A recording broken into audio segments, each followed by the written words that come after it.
At 10:48 p.m. on March 25, 2022, a young mother in New South Wales dialed Australia's emergency number with shaking hands.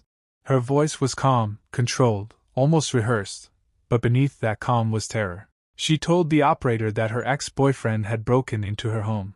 She said there was an apprehended violence order against him. She said he had come at her with a knife. Then she said something that still chills investigators today. There had been 2 knives, and only one was accounted for. She didn't know it yet, but she had less than 2 minutes left to live. Her name was Mackenzie Anderson. She was 21 years old. A mother, a daughter, a friend. And for years before her death, she had been warning everyone who would listen that the man she once loved was going to kill her. Friends called her Max. To them, she was vibrant, magnetic, impossible to ignore. She was the kind of person who filled a room without trying, laughing too loudly, dancing until sunrise, chasing sunsets along the Newcastle coastline.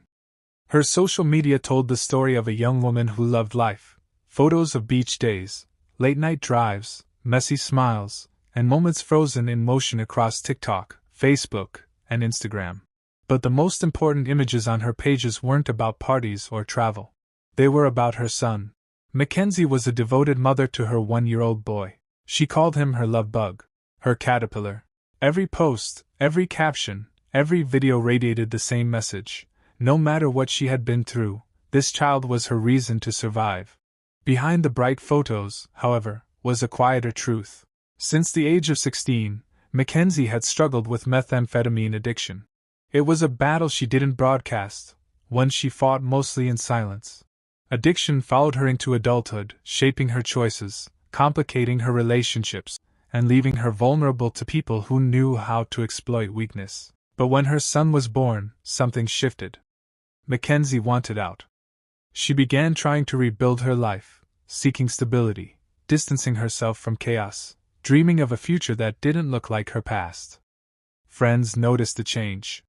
She talked about plans, about being better, about doing right by her child. She had started a new relationship and spoke with genuine hope about the year ahead. Then there was Tyrone Thompson. They met in late 2019. Thompson was 22 years old, just a year older than Mackenzie, and at first, he seemed like someone who understood pain. He shared stories of a traumatic childhood, a violently schizophrenic father, sexual abuse at the hands of a teacher, a home filled with fear and instability. To Mackenzie, who carried her own scars, that shared brokenness felt like connection. But what she didn't know, what she couldn't know, was how deeply that trauma had fractured him. Thompson suffered from complex post-traumatic stress disorder and a severe personality disorder. More dangerously, he possessed an overwhelming need for control. Love, to him, was ownership. Affection was surveillance. And devotion meant obedience. The mask didn't last long. Almost from the beginning, the relationship was marked by violence. Thompson monitored Mackenzie's movements, read her messages, dictated who she could see and where she could go. He isolated her from friends and family, tightening his grip through threats, intimidation, and physical force. His delusions made him even more terrifying. He believed microplastics were poisoning him, turning him into a woman against his will. He believed the government was controlled by the Kardashians. These were not jokes or passing thoughts. They were fixed, obsessive beliefs that shaped how he interpreted the world. Later, forensic psychiatrists would confirm something chilling. Despite his severe mental illness, Thompson was not psychotic during his most violent acts. He understood what he was doing. He could control himself when it suited him. His violence was deliberate. By late 2021, the damage was becoming visible. Mackenzie began sending photos of bruises to friends, dark fingerprints on her arms, swelling on her face, evidence she could no longer hide. She reached out to domestic violence services, begging for help with security doors and cameras. She knew she was in danger. She just didn't know how to escape. In emails to support organizations, Mackenzie sounded exhausted but lucid. She understood exactly how serious her situation was.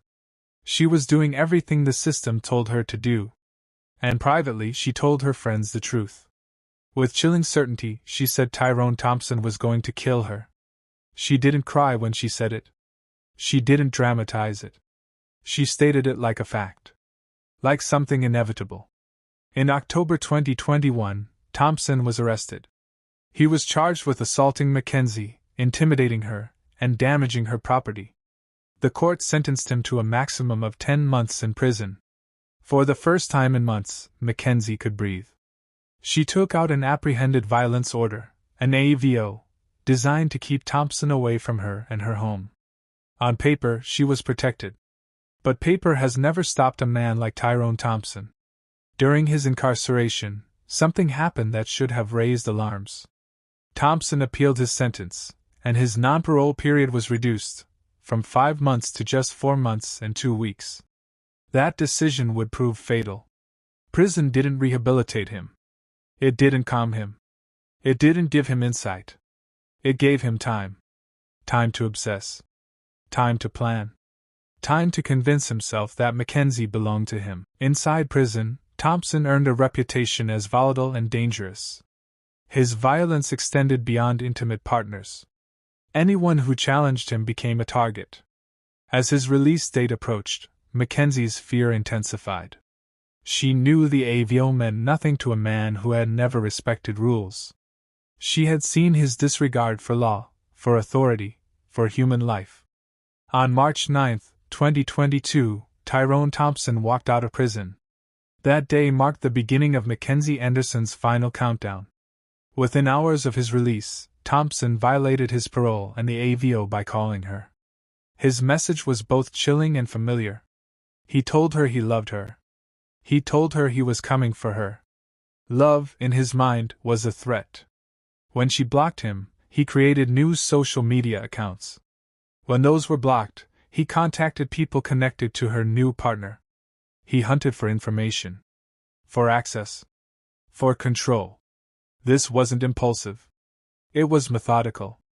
The very next day, Thompson assaulted his own father.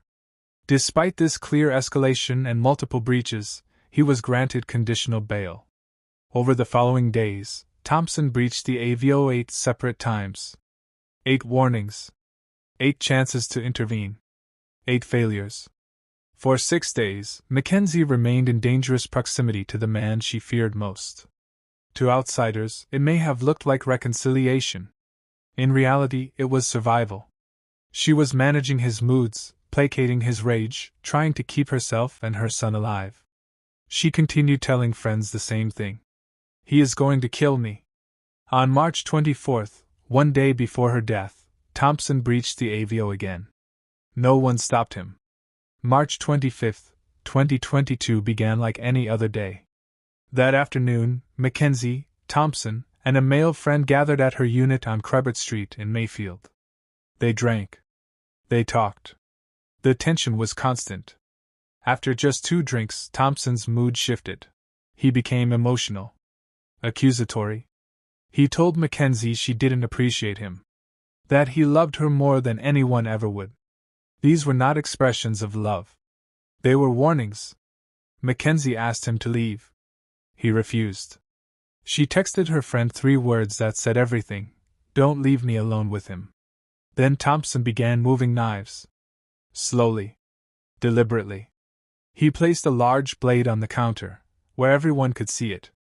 At around 9:30 p.m., the friend convinced Thompson to leave and walked him toward the train station. But Thompson doubled back.